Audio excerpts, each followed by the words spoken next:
Good evening, my name is Kacper Paradowski and you're watching Poland Daily News.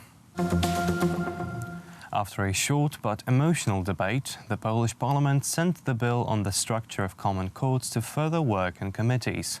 The second reading of the draft bill is taking place tonight. The ruling Law and Justice Party wants to introduce small changes to the draft in an effort to find a compromise with the opposition parties. Our Aleksandra Zarzycka has more. This act is to discipline judges, for example, for their political actions, for questioning the National Judicial Council, and for questioning the legality of the election of other judges. The act provides for disciplinary penalties, including the most severe option, which is exclusion from their profession. The Law and Justice Party explains that this is the answer to the anarchy that some judges want to incorporate into the judicial system. The opposition has been critical from the very beginning and says that this is a repressive act, an attempt to gag. They say that the act is unconstitutional and incompatible with the EU law.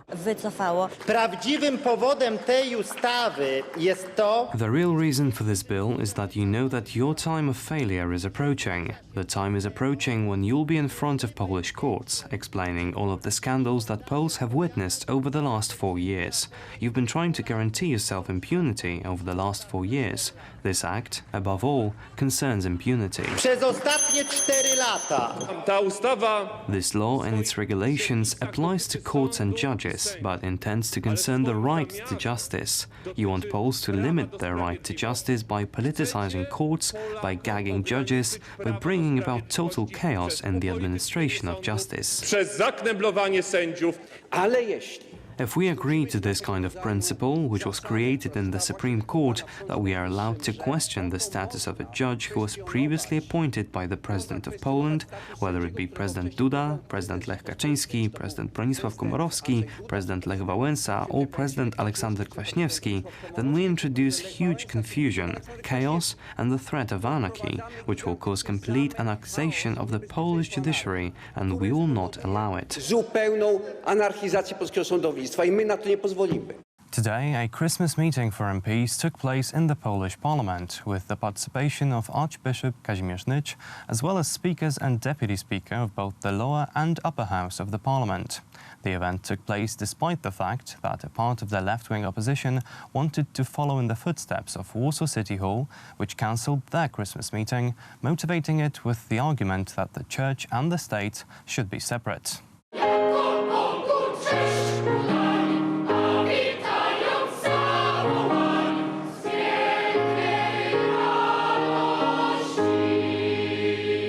Warsaw Metropolitan Archbishop Kazimierz Nycz directed his words to the parliamentarians today. He reminded the figure of the Polish prelate Stefan Wyszyński due to the upcoming beatification of the cardinal. All of you are more than welcome to this patriotic event. I wish you all God's peace, both here at work in the Parliament, but also at home, in your families. Traditionally, marshals and deputy marshals of both the Senate and the Sejm participated in the Christmas meeting. I know that we have different views here, but there's one thing that unites us: care for the well-being of our country. I wish all of you to be prudent and calm, because these are the things that we sometimes forget. We sometimes argue for no reason, so I wish all of us to be more calm. The Christmas meeting took place less than 2 hours before the emotional debate regarding the amendment of the Judiciary Act. That is why the main wish of MPs was prudence and calmness during the public debate.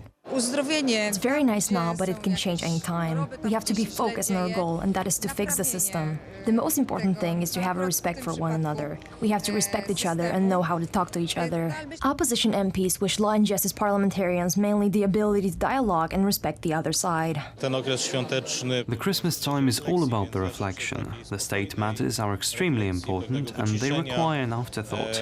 That is what everyone needs during Christmas.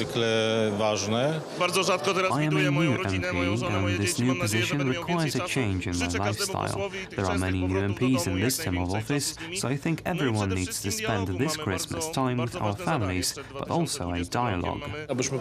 Most of all, I wish you all the ability to listen and to respect the other person's views, often different than ours.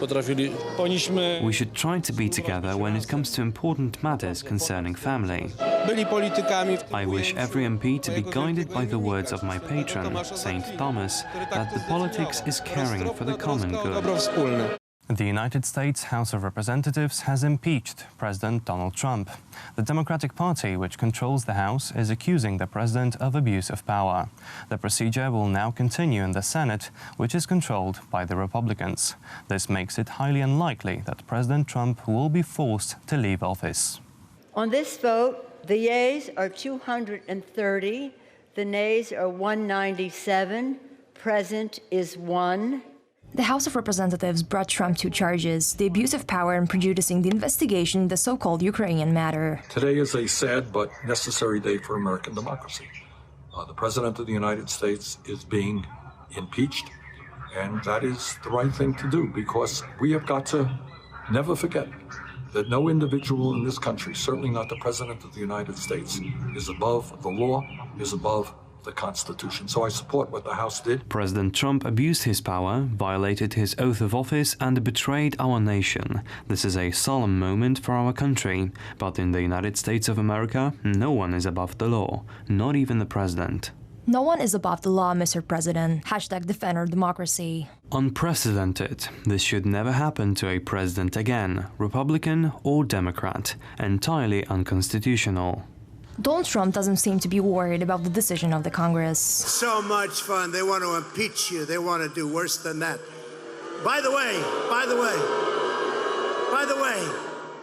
it doesn't really feel like we're being impeached, do you? The country is doing better than ever before. We did nothing wrong. We did nothing wrong. A woman holding a banner interrupted Donald Trump's speech during an election rally in Michigan by insulting the president. This doesn't throw him off guard as well. Get her out of here. You're about to hear the greatest speech you've ever heard, and that's going to be the publicity, because all the fake news back there will say, massive riot. Massive riots. Fake news. I think it's terrible that they would waste our taxpayer money and all our voters' rights. I think it's a load of crap myself. I don't agree with it at all. You know, hey, work with a guy, get things done. This bickering back and forth and playing these little childish games we're better than that. Well, I don't understand how they're going to impeach him when there's no crime that was committed. The Republicans emphasized their solidarity with the President Donald Trump. I must warn you, I'm about to say something my Democratic colleagues hate to hear.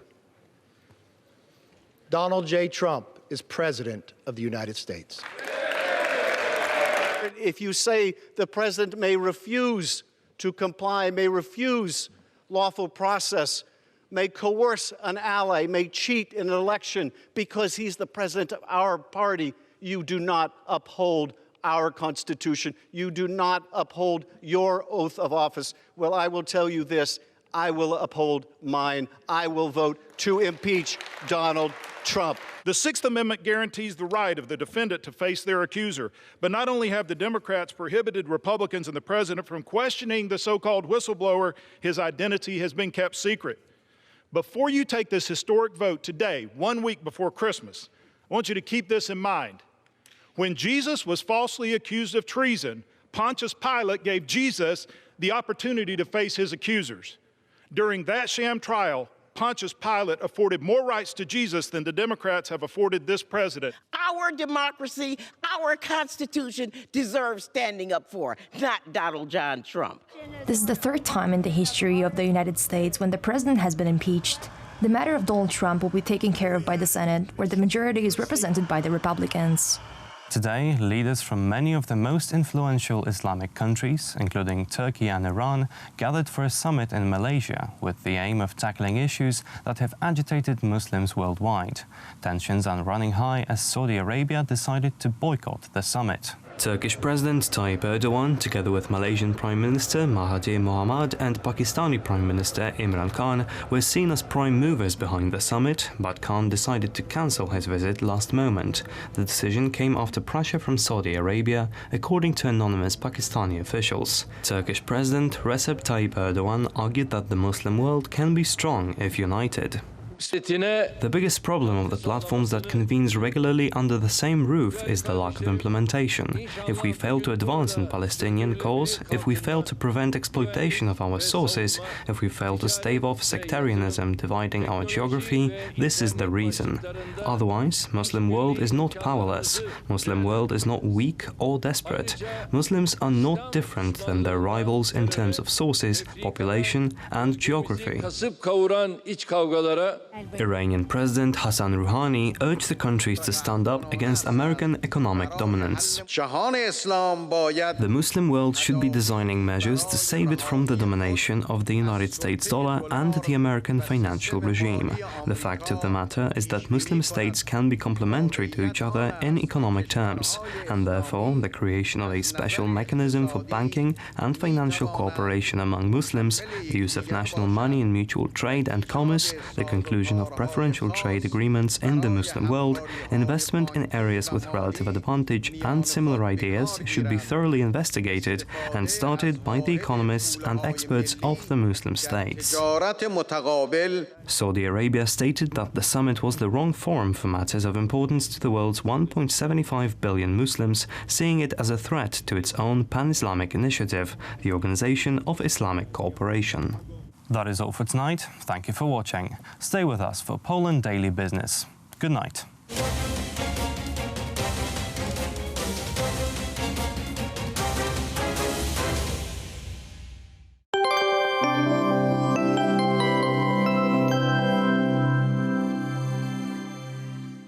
Hello and welcome to Poland Daily Weather. The forecast for tonight will bring cloudy skies to the northeast and the south of Poland. We can expect a fairly warm evening, with the temperatures varying between 1 and 7 degrees. Tomorrow we can expect a very warm and bright day throughout the country. We will see partly cloudy skies and can expect the temperatures to reach as high as 6 degrees in Białystok and up to 12 degrees in Wrocław and Katowice. The next 3 days will unfortunately bring showers on Saturday in the western and central parts of Poland. On Sunday we can expect rain in the northeast, central and southern regions of the country. By Monday we can expect cloudy skies and rain in the southwest. That is all for now. I thank you for joining us, and I invite you to stay with us for Poland Daily Business.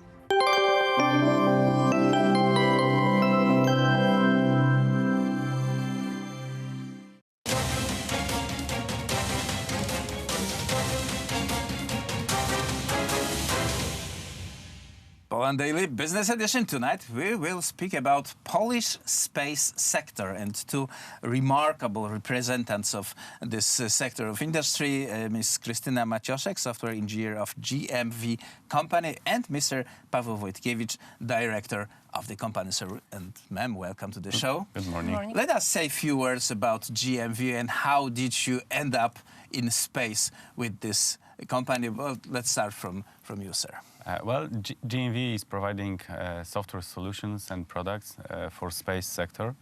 Mainly we are providing products and services for the ground control segment, but we are also providing onboard software.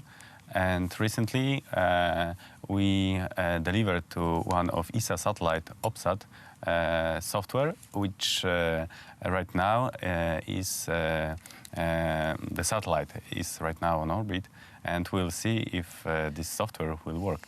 Of course, and you was in charge in producing this software, so let us tell what are the elements of this particular software.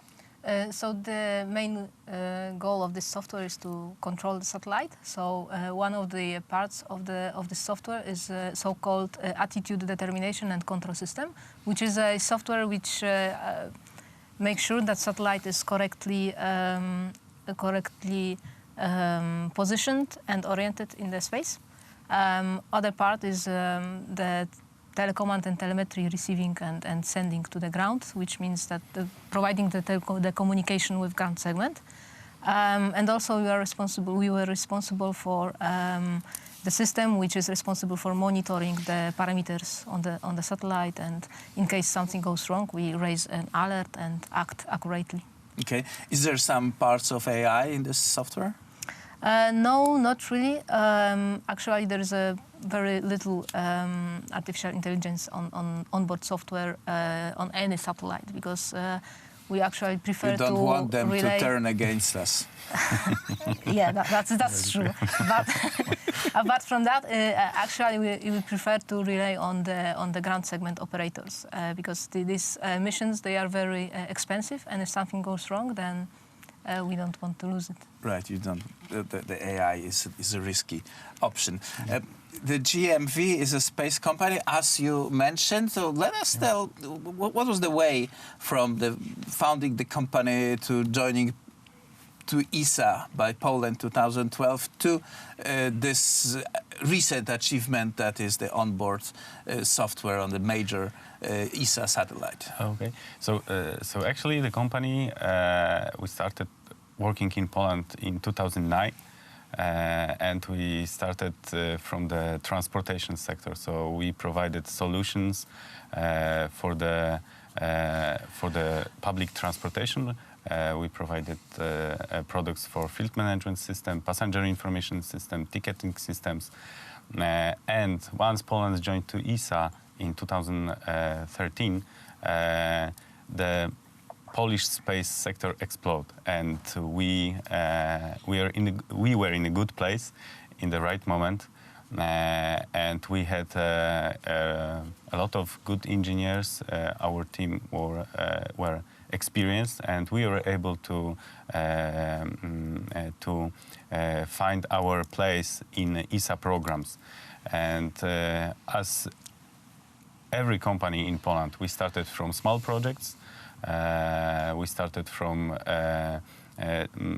the projects which allows us to gain the knowledge, and after that we are able to start working with in a more demanding programs and projects. And right now we are involved in many ESA missions, and we are providing software solutions for not only OPSAT mission, but also for biomass, for the METOP second generation, for ED orbit, for Hera, for RACE mission. Usually, if there is an ESA program, there is a website that is accompanying the mission. Is this the case this time, and how can we find information about this particular satellite? Yes, so there is information indeed on ESA website. Also, there is a dedicated site for the experimenters, because OPSAT mission is actually a space laboratory where different experimenters can deploy their experiments. So there is a devoted website for them with information about the mission, about the interfaces, and one has to be a rocket scientist to read what's on that website, or for general public is also accessible? So on ESA website it is accessible for everyone, because ESA takes care of about the public relations and to educate the society. So they really put a lot of effort into that. So I think it is accessible for everyone, and you can find a lot of very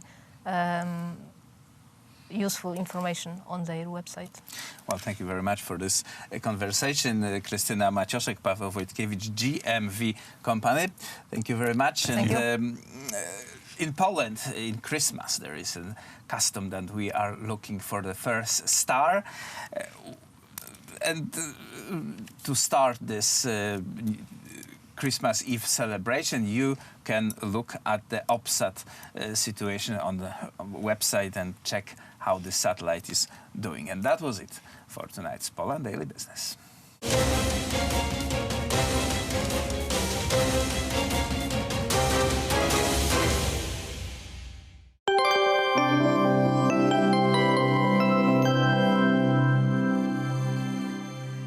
Good evening and welcome to Poland Daily Business Weather. The forecast for tomorrow will bring a very bright and warm day to Poland. We can expect partly cloudy skies throughout the country and temperatures of 6 to 12 degrees. In Europe, we can expect to see rain in Athens, Madrid, Lisbon, Paris, and London. Sunny skies will greet the citizens of Ankara and Vilnius. Oslo will see sleet, while Stockholm, Helsinki, Vilnius, and Athens can expect cloudy skies. The rest of the continent can expect to see partly cloudy skies.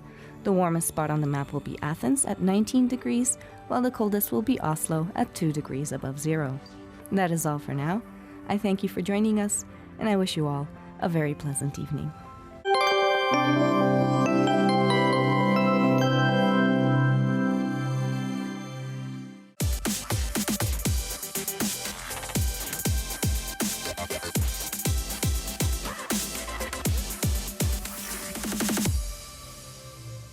day, everyone. My name is Maria Kądzielska, and welcome to Poland Daily Culture. In this series of programs, I'll be talking to Michał Laszczkowski, the head of Cultural Heritage Foundation in Poland. If not for Michał, many great pieces of architecture would be still in pieces, if not gone forever. Michał, thank you for finding time to be with us. Thank you for the invitation. But before we start the interview, let's see some shots of his actions.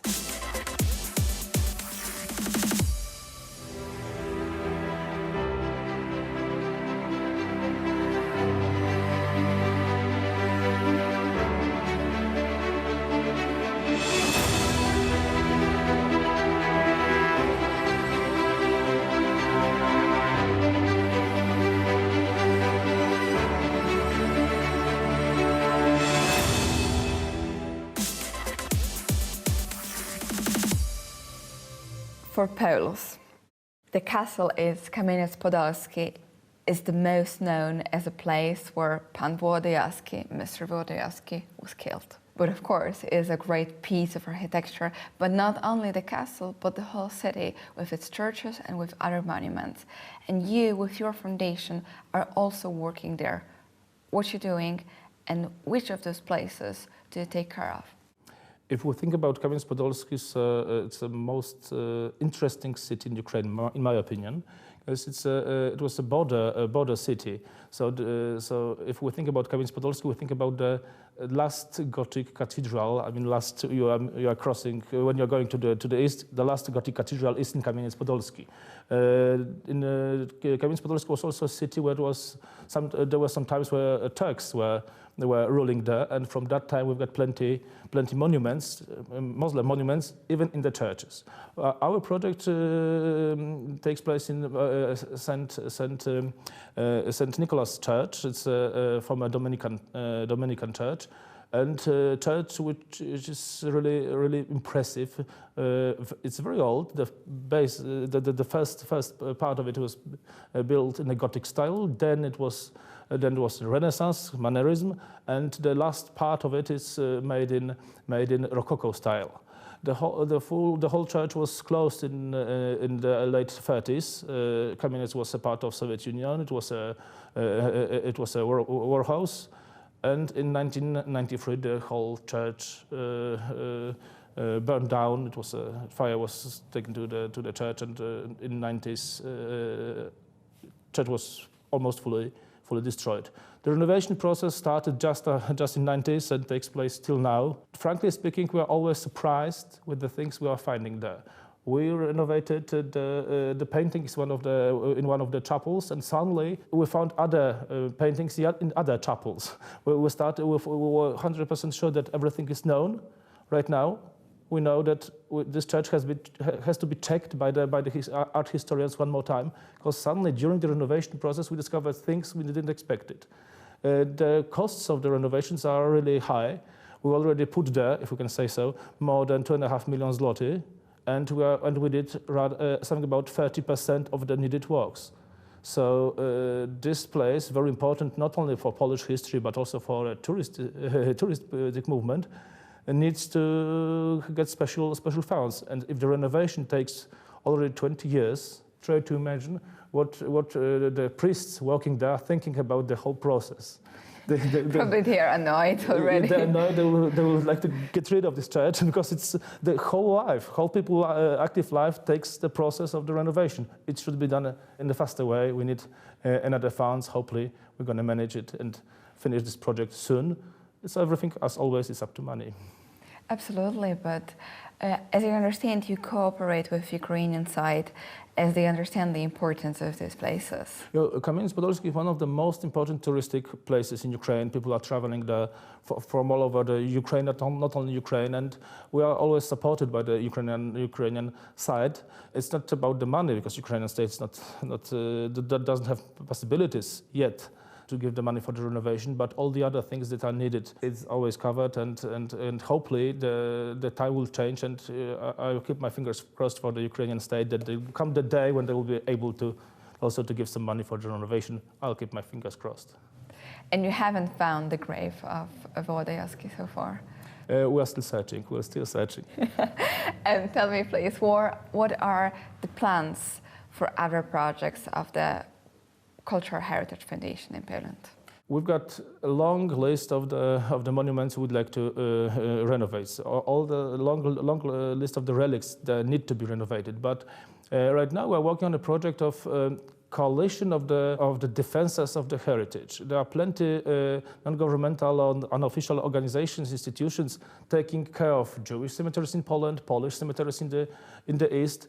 These are people from Israel, from Ukraine, from several other places. And we would like to establish such two coalitions. One coalition of the defenders of Jewish cemeteries in Poland, and the second coalition of defenders of Polish cemeteries in the East. Hopefully exchanging knowledge, exchanging needs, exchanging information about such actions is really very important, because we Poles are traveling to Ukraine. We are visiting Lviv, we are visiting Kamieniec-Podolski, we are visiting Jazłowiec, Krzemieniec, all those historical very important cities. But in the countryside, there are plenty of places worth to see we are not visiting. And creating such a coalition of the locals, of the people who, of the former citizens of those places, could be quite a good idea to exchange information about the past of those territories. And the other step is to think about the future of those territories.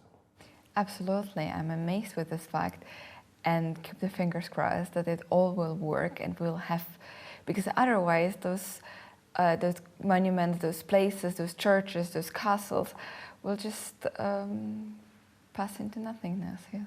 But it's our common goal. Polish, Ukrainian, Belarusian goal is to protect it, because we already understand that it's important to have it good preserved. And it's amazing, and I don't understand the fact that it was not done before, that you have to, maybe it's the goal of your life then, but that it all starts like this. And that it was not occurred before by any other, even small communities, it's absolutely astonishing. Well, there were several organizations, institutions that were supporting it. The Ministry of Culture and National Heritage in Poland is protecting monuments abroad since 20 years, but the funds are still not enough. Right now it's the best time. Polish state started to take care of national heritage abroad in the 90s, but it was done on a very small scale. Each year it's getting larger and larger. This last 4 years was something absolutely amazing, that the funds were 2 or 3 times larger than 4 years ago, but still it's not enough. If we think about the facade in Holy Trinity Church in Oluka, the renovation costs something about 2 million zloty. So if you think, only the facade. So if we think about that, each year Polish state gives 10 million zloty for the whole heritage road. So 20% is one facade in one of the churches. So, well, we need much more than 10 million zloty each year. Hopefully it's going to happen in a few years. Fingers crossed for this. It is amazing that all of this work was not done before. And to say a punchline, to summarize everything what we have heard, is to let's put ourselves together and start work of renovation and restoration of all those great places, and not to let this past and this history to vanish. And thank you for watching Poland Daily Culture.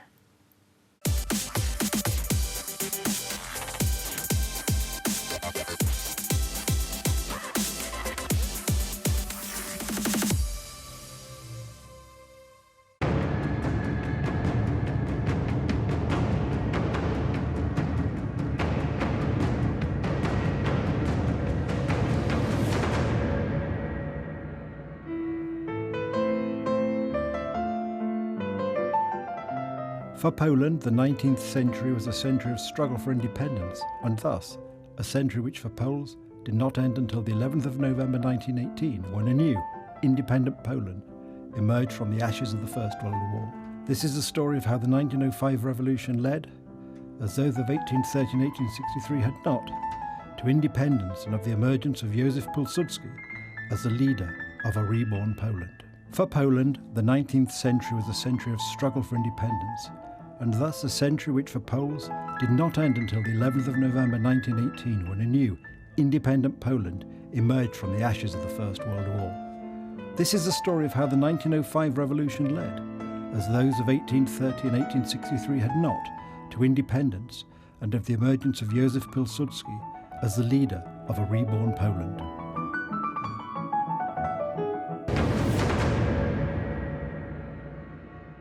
Welcome to Poland Daily History with me, Nicholas Richardson. And we're continuing our series of looking at all things rebellious and revolutionary. We started with the 1830 revolution in Poland, the uprising. We then went on to the 1863 uprising. And now we're going to start with the 1905 revolution in Russia, which led on to a series of events, ultimately, at the end of the First World War, seeing the re-emergence of Poland as an independent country. And I'm joined in the studio by our resident expert, Dominik Szczęsny-Kostanecki. Dominik, welcome. And of course, then there was this agitation, I think, amongst people that as the war was coming to an end, it was clear that the Western powers, the Entente powers, England and France, were likely to win, and Germany was likely to lose, the Central powers likely to lose, and of course, Russia had gone its own way with the revolution. This agitation that Pilsudski be released from prison, and he was finally sent back to Poland in a famous sealed train. That you're making an allusion to Lenin, but yes, I mean just before the war ended, so just before the 11th November the 11th, the empire, let's say, in Germany collapsed, and there emerged a new, let's say, semi-revolutionary, because it wasn't a Bolshevik one, a semi-revolutionary socialist government. And of course, for them, Piłsudski was convenient, because he himself was a socialist, and besides, they feared that the Russians at some point could enter, because the semi-revolutionary movement in Germany was very much against this, Bolshevik type of revolution. So there is this huge split between socialists and communists in Germany, dating back to that point, because the socialists helped crush the communist movement in Germany. And there was a huge amount of fear that the Bolsheviks at some point would start marching westwards, which actually happened. But they knew that Piłsudski is so anti-Russian that he would at least try to make an attempt to stop them for some time. So that's why they released Piłsudski and say, okay. And he arrived. It's all very dramatic. He arrived in Warsaw on the 10th of November. On the 10th of November, and the Regency Council sort of abdicated to Piłsudski, sort of head of state. There was no. I mean, he had no potential rival. I mean, he was the hero of the day. I mean, the legend worked out. Yes, that was, as we've discussed, that was obviously he was the natural leadership figure. Two, as the leader of the legions, it was the sort of head of what was going to become the Polish army. A man with a vision, a man who already had some experience at the battlefield. Yes. A man who was, although he started as a socialist, I mean, remember the thing I said, yes, I quit the red streetcar. The stop named independence. So people started regarding him as somebody who is a bit over this everyday political guerrilla between parties. So somebody who is above it all slightly, yes. And of course, then on the 11th of November, the armistice in the West, which of course is the date we take as the declaration of the establishment of an independent Poland. But of course, we'll have to come back to this on another occasion, because of what happened immediately afterwards, there were 3 years of essentially war in the east, with Poland establishing its eastern borders, and generally until the final peace treaty with Russia or the Soviet Union as it became in 1921. In March in Riga. In Riga.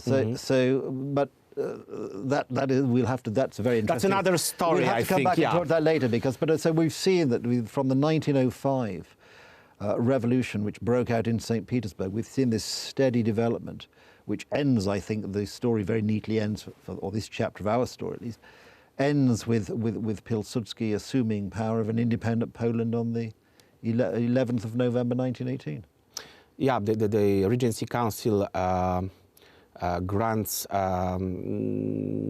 bestows the military commandment to Piłsudski, and on the 14th, it dissolved. It dissolves itself. And Pilsudski is there. Well, we'll have to come back, Dominic, on another episode to see what. Yeah, just to sum up. I mean, here ends the Polish 19th century. The Polish 19th century that is marked by a struggle for independence. If we were to sum up the long 19th century in one word, in one sentence, that's a constant struggle for independence. Once the independence is won, is regained, we've got another period, that is to say the second republic that starts. Well, we must with come back and talk about this another game. But Dominic, thank you very much for this very exciting canter through the history.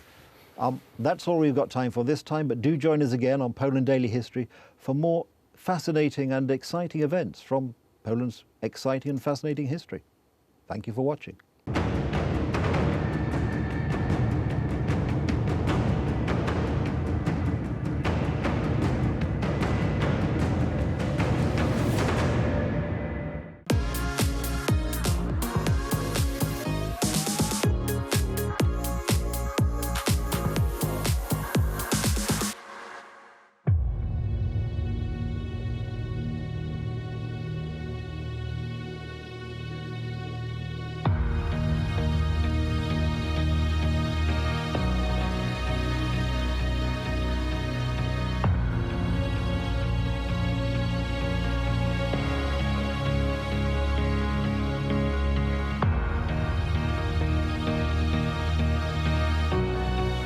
Don't be surprised if on your trip to Gdansk you decide that it looks a lot like Amsterdam. They are old-time sister cities as part of the Hanseatic League. That's the great trading league of several hundred years ago. Those tall, pointed houses mark the architecture of the time. Gdansk today is a beautiful thing to see. The colorful facades of the Long Market tempt a stroll. This Polish port city on the Baltic has been known for its amber trade for 1,000 years. There is much to say and do in Gdansk, but for the purposes of this series of episodes, we are only going to be looking at the old town and taking a stroll around and talking with a couple of friends. This is the first of many subsequent visits to Gdansk. Like Warsaw, it is full of riches and shares a place on the coast with its two sister cities, Sopot and Gdynia. Home to some of the most momentous events of the 20th century, Gdansk was the place where World War II started, and was also the place where the Solidarity movement rose and became prominent enough in the world and in Poland to change the nature of society in Europe. It's a great city, and without further delay, let's go walk about. Thanks for watching Poland Daily. My name is Will Richardson, and we appreciate it. Like us on Facebook, like us on YouTube, and please subscribe. And now, let's take a walk around Gdansk.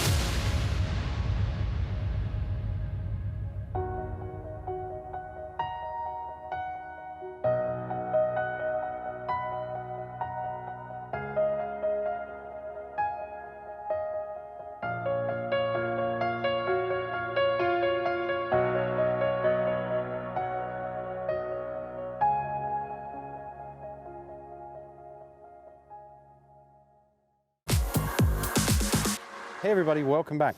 We're just walking down the street with Carl here in Gdansk, and it's a lot of fun. Carl, you're beginning to reveal some mysteries of the old town, oldie town? Well, as you probably know, Gdansk kind of had a hard time during World War II. Yeah, I've heard that. And severely bombed. first it was severely bombed, and then the Russians came in and treated it as Hitler's prize. So meaning that Because it was Danzig. it was Danzig, which was the official reason for, Danzig. for Hitler starting World War II, was to take back Danzig. Yeah, because it started right down here on the edge of town. Yeah. Out by the Baltic. Up yeah. on the, What's on it the called? water, Westerplatte. Westerplatte, that's right. Uh-huh. Yeah. And Thanks. so the Russians, as punishment, smashed pretty much everything. But certain things definitely survived, if not just in facade. And this is one of the This most... is amazing, considering you just said the word, facade. Facade. Look at this place. Yeah. This is from, as it says up top, 1605. This is the Armory. Yeah. And it's truly, truly impressive building. It's It was an armory. That's what we were. It was an armory. Because we talked about it a bit with Glenn Meyer, who was with us before, a previous episode. But we didn't talk about the facade. We just walked by it. Sure. And because we were going down the street here. You got some currently it hosts the art school. Okay. And so the yeah. art school is what is inside. Downstairs is a gallery. The Academy of Fine Arts. The Gallery of Fine Arts. To be The clear. Academy of Fine Yeah. Arts. So that's the State Academy of Fine Arts. State Academy of Fine Arts. In Gdansk. Okay. And they've got classrooms upstairs, workshop, all those kinds of things. What a beautiful building. This must be one of the most beautiful buildings in Poland for sure. It is. And all these little details they're original and date back to Shakespearean times. Shakespearean times. The end of the Elizabethan age. Yeah, it's amazing, isn't it? Yeah. And of course, some of them have had to be, fixed up as you do. The bricks were originally painted in bright colors, which doesn't really fit our current aesthetics. So now they're just... They were bright colors. When was that done? Oh, it's 1600s. No, they had bright colors in, like blue and whatever. I don't really know exactly what colors, but I know that I'd like to see that. there were lots of colors on the Maybe we can bricks. find a recreation. Our editors can find one. Perhaps. That would show it. That's a good point. I didn't know that. Is there any particular... There's do you know one some of the particular stories thing. about the aesthetics here? There's one Look at that. They're everywhere, these people. Gdansk is, of course, famous for its lions, and as is damn near everywhere. Yeah, they all sure, love lions. yeah. But we've got one particular lion here that everybody loves. Okay, where's that? Is it And like the that's mascot? Oh, yes. The lion. The lion right there. He's excited. On the left side. He's is an excited very lion. excited to be in Gdansk. He's very happy. He is very happy. And his he's face showing has it a to very us. interesting expression as well. Yes. How about that lion? Okay. The other lions are more demure. The other lions are more discreet, more conservative. But this lion is rather Tarzan-like in his appeal. I see. A wild lion, if I've ever seen one. Okay. Very nice. Well, this is super. Okay, everybody, stay with us. Poland Daily Travel as we continue our walk. Where are we going? Where do you want to go? I think we'll go down that way. We're going to go straight. Oh, Xanax Music Club. Let's go in there and get cooled out.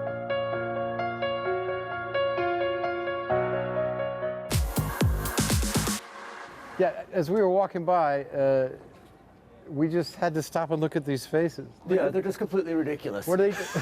Look What at has this guy. happened to this? What? He looks really miserable. It's Yeah, probably, these are people who belong in memes. yeah, but they have the memes exactly. That could be a meme. Yeah, something shocking has happened. And look at this guy. No wonder. Maybe they were scared of him because he's a pretty fearsome guy. Yeah. I don't know. Okay, let's go. Okay, We're going to the Market left. Street. We're going to Market Street. right. Okay, let's go. Hey, look at this stuff. What do you think about that? That I mean, I call them a magnet, but they call them a magnese here. What do you think that? What does that mean? What is that? Does magnese mean magnet in Polish? Oh, now I get it. Okay, I'm sure that's what you're talking about. Did I stump the panel? You stumped There's the only panel. one panel There was person. only one panel yeah. person. I didn't know what you're talking But, about. yeah, these are fine souvenirs of Fine the area. souvenirs, fine works of art. So you could get these. I mean, I would put one of those on my refrigerator. But why do they have them here? Because I feel like I'm in Amsterdam. That's the point. I feel like I'm in Amsterdam, not in Gdansk or Danzig. Danzig was one of the cities of the Hanseatic League. Okay. Which Amsterdam and a lot of other cities like Was that like Hamburg. a football Not thing? a football Early thing. football? It was a league? trading Trading? thing, kind of There like was an no early football? version. It was kind of like basically an early version of the EU. Because when you say league to me, I think of football. There's also Because League I of like Assassins, sports. but that's not what it was either. No, there was basically they had a special arrangement, and they would trade amongst each other, and they all got rich off this. Trading And- sports equipment? Oh, grain and amber. Amber? Of course. Ah, because this is the amber capital. Because this is the amber capital. Okay, let's go around the corner. Okay. And come on, we're going to go around the corner, and we're going to see some real buildings like this on one of the most famous streets in Poland. It is called Długotarg? The Long Market. Long Market. Long Market Street. Okay. And it goes right down to the water, so we're going to have some fun. Okay, yeah. Let's go. Yeah.